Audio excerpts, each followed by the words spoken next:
Bonjour à tous les Ivoiriens, bonjour à tous les panafricains, bonjour à tous les Ivoiriens habitants de la Côte d'Ivoire, bonjour à tous les Ivoiriens qui vivent en exil, qui ne peuvent pas rentrer en Côte d'Ivoire sous la menace des Kalachnikov, des Dozo venant du Burkina Faso. Je vais bien entendu parler de Moshi Draman Ouattara, l'homme au pantalon sauté. Alors aujourd'hui, il y a beaucoup d'Ivoiriens qui se posent la question pourquoi Carton Noir a décidé de se lancer dans ce combat. Et vous avez droit à des réponses. Carton Noir a décidé de se lancer dans ce combat parce que Carton Noir en a marre de voir la population de Côte d'Ivoire souffrir. J'en ai marre de voir mes parents qui sont en Côte d'Ivoire souffrir.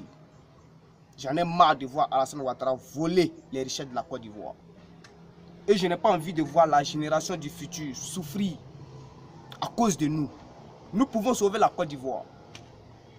Aujourd'hui, il y a beaucoup de jeunes qui ont envie de parler, qui ont envie de dire la haine qu'ils ressentent, la douleur qu'ils ressentent face à la situation qu'ils rencontrent. Mais ils ont peur. Ils se disent que si je parle, le gouvernement de Ouattara serait obligé de me tuer ou bien de me mettre en prison. Mais les jeunes ont raison. Ils ont raison, chacun a le droit et le devoir de protéger sa vie. Vous comprenez? Mais la population a le droit de critiquer son gouvernement, mais ils ont peur de critiquer leur gouvernement. Vous voyez, Alassane Ouattara a détruit la démocratie. Mais je veux tout simplement dire aux jeunes de la Côte d'Ivoire, il n'y a pas de libération sans un goutte de sang. Pour que ton pays soit libéré, il faut que tu acceptes de mourir. Moi, Carton Noir, j'accepte de mourir pour ce combat. Je mets ce combat pour l'avenir de nos enfants. Je mets ce combat pour la population de Côte d'Ivoire. Alors, aujourd'hui, je suis venu répondre à un leader politique du RDR qui est M. Kona Kwadjo Bertin. M. Kona Kwadjo Bertin a dit qu'il est partant pour les élections de 2020. Qu'il est prêt à être candidat aux élections. Alors, j'aimerais rappeler à M. Kwadjo Kona Bertin qu'il ne faut pas qu'il mente à la population de Côte d'Ivoire. Parce que quand moi je vois M. Kwadjo Kona Bertin qui tient des propos bizarres, qui dit des mensonges aux Ivoiriens, j'ai mal. Tu dis tu veux devenir candidat. D'accord. Je vais te rappeler quelque chose. À l'époque, en 2010, le 23 novembre, je sais que tu te souviens, ils avaient organisé un débat qui consistait à parler sur l'avenir de l'école. Blé Goudé était accompagné de M. Konaté au débat. Et vous, M. Kakabe, vous étiez accompagné de M. Zazou Patrick. Je vais vous rappeler tout ce que vous avez dit, M. Kakabe. Vous avez dit l'école de la Côte d'Ivoire va mal. Et Alassane Ouattara est la solution à ce problème. Vous avez dit cela. Mais je vous dis aujourd'hui, nous sommes en 2017. Ça fait 10 ans que Alassane Ouattara est au pouvoir. Mais qu'est-ce qu'on constate? On constate que les primériens payent le COGES. Pourtant, sous Laurent Gbagbo, les primériens partaient à l'école gratuitement. Nous avons vu cela. Le collège paye le COGES et l'argent du COGES a augmenté. Mais est-ce que l'école a été soignée? Mais l'école est toujours malade.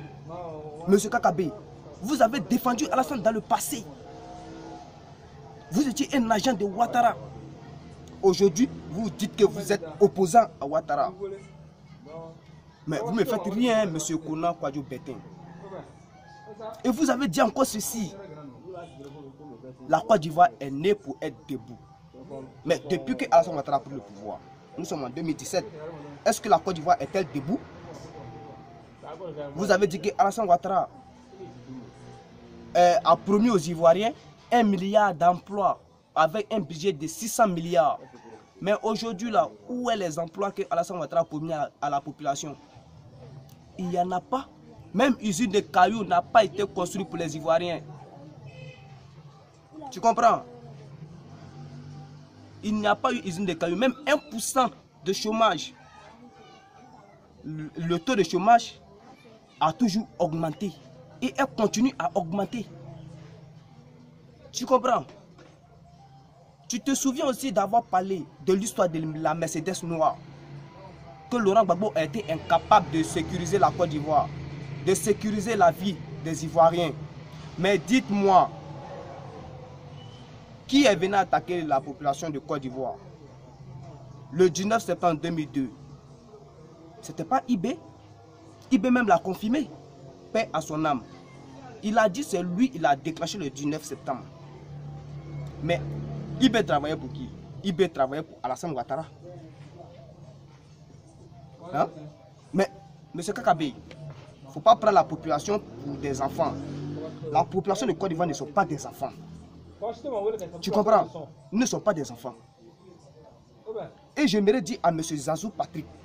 M. Zazu Patrick a souligné des propos. Et je vais lire ces propos-là. Je vais dire ces propos-là. Parce que j'ai noté tout ce que vous avez dit. M. Zazu Patrick dit, ce jour-là, sur le plateau de RTI, au cœur du débat, il se plaignait de beaucoup de choses. À son débat, il criait. Il parlait comme si lui, il avait les preuves. Lui, il parlait comme si ces choses qu'il disait là allaient se réaliser. Il a dit quoi?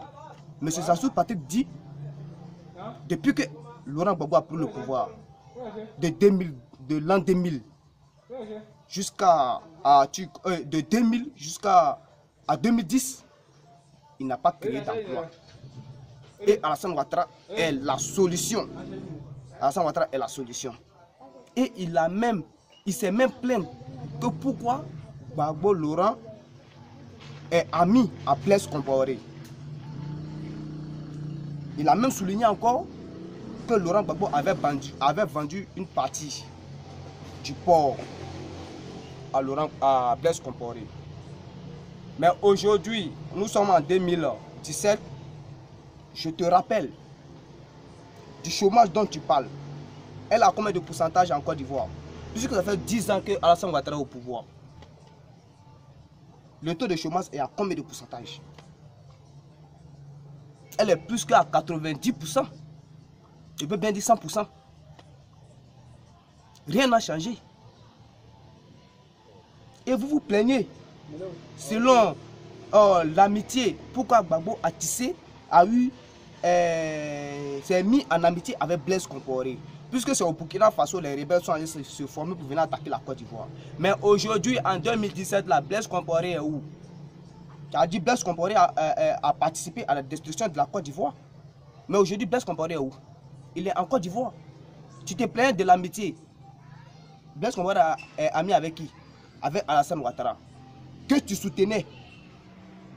Que tu as soutenu dans le passé. Le 23 novembre 2010, là, au plateau de journal, là. Tu te rappelles, non? Blaise Compaoré est où? Il est en Côte d'Ivoire. Son meilleur ami, c'est qui? C'est Moshi Draman Ouattara, l'homme au pantalon sauté. C'est son ami. Il a même organisé un coup d'État le 15 septembre 2015 au Burkina Faso. Tu te souviens? Il est poursuivi actuellement. Ils sont en train de faire des recherches. Le chef Djendjéré, le général Djendjéré a affirmé cela. Alors, chers Ivoiriens, ne suivez pas ces personnes-là. Si aujourd'hui, M. Kona Kwadjo Bertin dit Kakabe vient dire que les Ivoiriens doivent ouvrir les yeux, lui, les candidats, lui, il est venu pour sauver la population de Côte d'Ivoire. C'est un menteur. Je vais vous dire quelque chose, chers Ivoiriens. Si un trône ne t'appartient pas et que tu décides de t'asseoir dessus forcé, c'est un combat qui existe entre toi et Dieu. C'est Dieu qui va régler ce combat-là. Le trône là où Alassane est assis là, c'est pas son trône. Dieu ne l'a pas appelé là-bas. Il a fait un coup d'état et il s'est assis par la force. Il s'est assis par la force. Le trône appartient à Laurent Gbagbo. Dieu appelle toujours Laurent Gbagbo. Les Ivoiriens demandent la libération de Laurent Gbagbo. Parce que sur Laurent Gbagbo, là, tout le monde vivait dans la tranquillité, dans la paix. Malgré que le pays était divisé en deux, Gbagbo arrivait à nourrir la population de la Côte d'Ivoire, à satisfaire la population de la Côte d'Ivoire. Aujourd'hui, Alassane Ouattara dit qu'il y a la paix en Côte d'Ivoire. Pourquoi il n'arrive pas à satisfaire les Ivoiriens? Pourquoi, chers Ivoiriens? On doit se poser les vraies questions. Vous comprenez? Alors, monsieur Kwadjo Kona Bertin, il faut arrêter de mentir à la population de Côte d'Ivoire. C'est pas bon, Dieu n'aime pas ça. Vous ne voulez pas être président pour sauver Laurent Gbagbo. Vous voulez être président pour remplir vos poches. C'est ça. Mais ce n'est pas en Côte d'Ivoire ici. Si vous êtes président, moi, carton noir, je vais me suicider.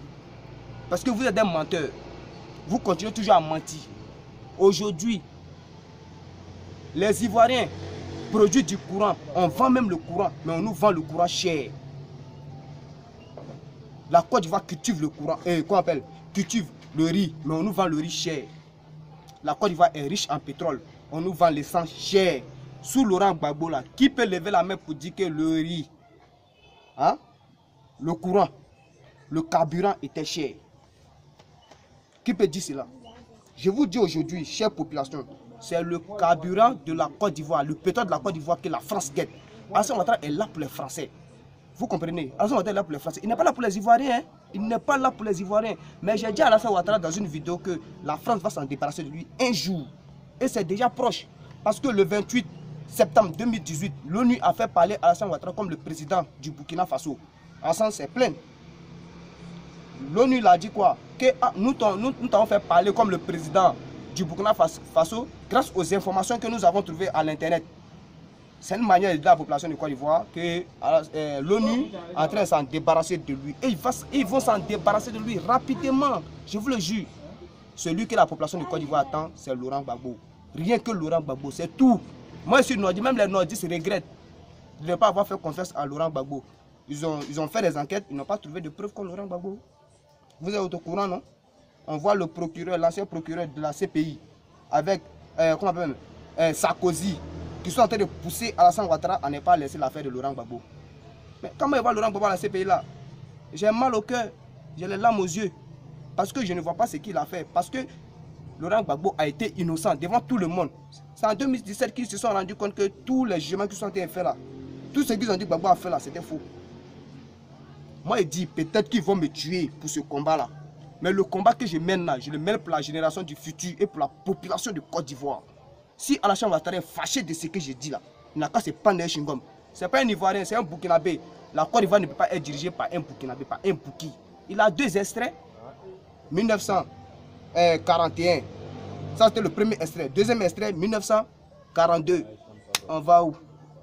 Donc, chers Ivoiriens, ouvrez les yeux et j'aimerais dire au procureur de la CPI, je les en supplie qu'ils prennent une décision définitive afin de libérer Laurent Gbagbo. Et Kakabe, je vous demande de laisser votre histoire de candidature là. Laissez ça, laissez ça. Non, laissez ça, vous blaguez. Je ne sais pas, vous avez rêvé à ça. Hein? Vous avez fait un rêve pendant la nuit. C'est ça. Ah d'accord, ouais, c'est ça, c'est ça. C'est un rêve que vous avez fait là. C'est ça. Mais je vous rappelle que c'est un rêve que vous avez fait quoi. Voilà, il faut damer des affaires de candidature 2020 là. Voilà. C'était Carton Noir, le cordial sans phare. Ciao, ciao. Et que Dieu bénisse la Côte d'Ivoire. Et que Dieu fasse descendre son feu sur Moshi Draman Ouattara, l'homme au pantalon sauté. Amen. Ciao, ciao.